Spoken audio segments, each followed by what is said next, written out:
Hello everyone. सो friends, आज हमारे a glossary of literary terms by M H. Abrams का day 8 है। सो आइए स्टार्ट करते हैं। An epic is a long words narrative on a serious subject told in formal and elevated style. So epic क्या है? एक लॉन्ग वर्ड्स नैरेटिव होता है किसी भी सीरियस सब्जेक्ट के ऊपर, जो बेसिकली फॉर्मल और एलिवेटेड स्टाइल में बोला जाता है। It's centred on a heroic figure. ये जो किस पे केंद्रित होता है? हीरोइक फिगर पे।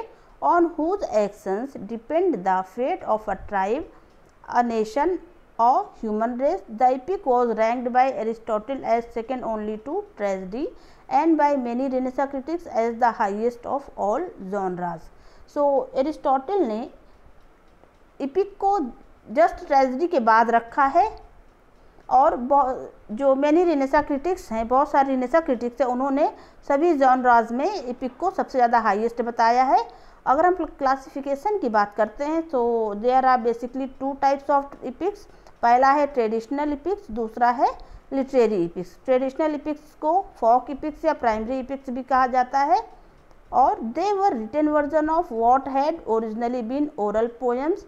सो जो ओरल पोएम्स थी उनका ये रिटन वर्जन है अबाउट अ ट्राइबल और national hero during a war like age.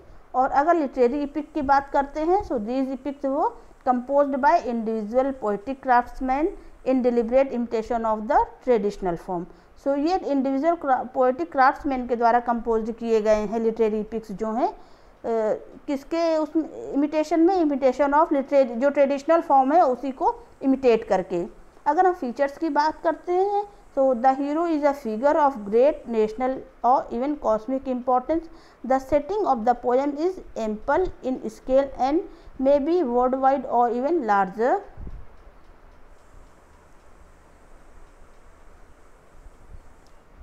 और अगर हम एपिक कन्वेंशंस की बात करते हैं तो the narrator begins bye स्टेटिंग his argument. जो नरेटर है वो अपने आर्गुमेंट को बताते हुए शुरुआत करता है। The narrator it starts in medias res in the middle of the things at a critical points. और अगर हम मेजर प्रैक्टिशनर और टेस्ट की बात करते हैं तो अगर एग्जाम्पल ऑफ ट्रेडिशनल एपिक्स कौन कौन से हैं? होमर्स का इलियड और ओडिसी है, एंग्लो सैक्सन बीवुल्फ है, और वर्जिल का एनीड है। और वहीं अगर लिटरेरी एपिक्स के एग्जाम्पल की बात करते हैं तो मिल्टन का पैराडाइज लॉस्ट, ये लिटरेरी एपिक का एग्जाम्पल है। इसके बाद नेक्स्ट है हमारा epic similes. So epic similes are formal sustained similes in which the secondary subject or vehicle is elaborated far beyond its specific points of close parallel to the primary subject or tenure to which it is compared. So epic similes जो हैं ये formal और sustained similes होती हैं जिसमें secondary subject या vehicle elaborate किए जाते हैं far beyond its specific points of close parallel to the primary subject. और this figure was imitated from Homer by Virgil. ये होमर से इमिटेट किया गया है, किसके द्वारा? वर्जिल, मिल्टन और अदर राइटर्स के द्वारा। They employed it to enhance the ceremonial quality and wide ranging reference of the narrative style. और अगर मेजर प्रैक्टिशनर और की बात करते हैं सो इसमें जो मिल्टन का पैराडाइज लॉस्ट है दैट डिस्क्राइब्स हिज प्राइमरी, इसमें मिल्टन ने क्या डिस्क्राइब किया है? Milton describes his primary subject the fallen angel thronging towards the new built palace of pandemonium by an elaborate comparison to the swarming of bees. Next है हमारा epic theatre. So epic theatre stands for the plays of German playwright Bertolt Brecht who tried to achieve alienation effect. Origin of the term epic signifies the objective narration that was a feature of Homer's epic as against Aristotle's concept of dramatic theatre. So the term was coined in 1920s by German theatre director Erwin Piscator. So ये जो term है किसके द्वारा coin किया गया है? 1920s में German theatre director Irwin पिस्केटर के द्वारा कॉइन किया गया है और पॉपुलराइज किया गया है बर्टोल्ट ब्रेक्ट के द्वारा to denote the discarding of theatre illusion. और Brecht style broke with bourgeois realism that led to development of sympathy in the audience with the actor and the identification of the actor with his role. So अगर हम features की बात करते हैं तो Bertolt Brecht tried to achieve alienation effect and encouraged his audience to criticize and oppose the social conditions and modes of behavior in his plays. और epic theatre has had an important influence on such playwrights as Edward Bond and Carlyle Churchill in England and Tony Kushner in America. और अगर next है हमारा ऐसे.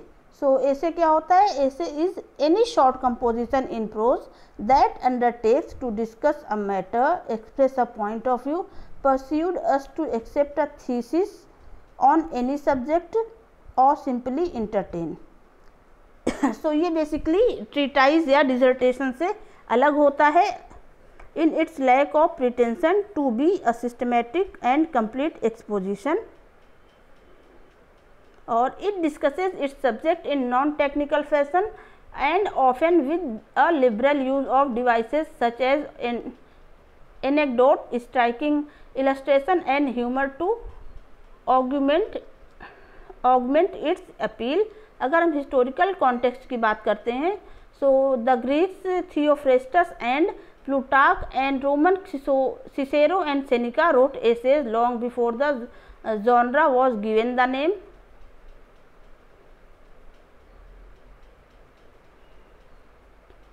It's standard name was given by, इसका जो standard name है ये मॉन्टेन के द्वारा दिया गया है. किसमें? फ्रेंच एसेज में 1580 में.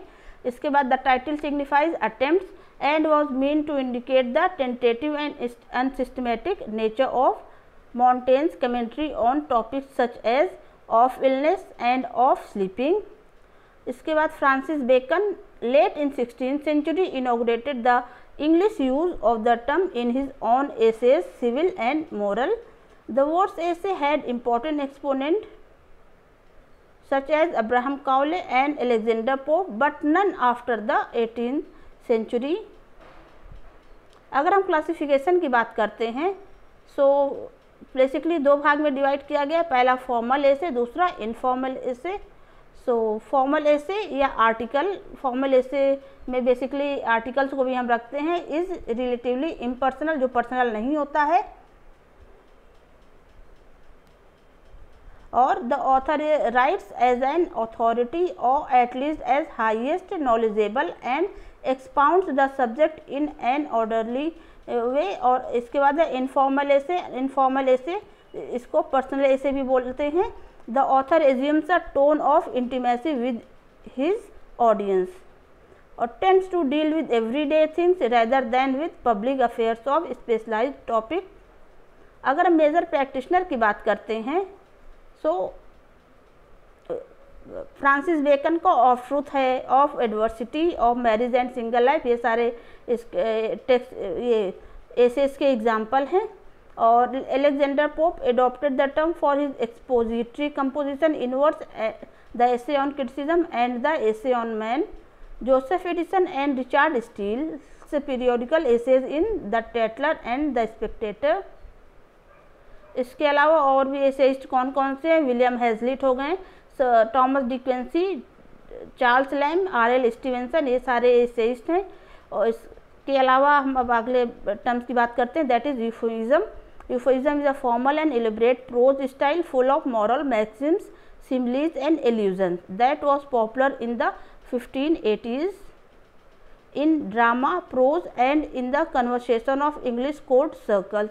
So euphuism जो है ये एक formal और elaborate prose style है जो full of moral Maxim's, similes और एल्यूजन से भरा होता है. और ये कब पॉपुलर था? ये 1580s में पॉपुलर था. अगर हम ओरिजिन ऑफ द टर्म की बात करते हैं, so this term derives its name from the moralistic prose romance Euphues the anatomy of wit by John Lyly. Okay friends, thank you so much.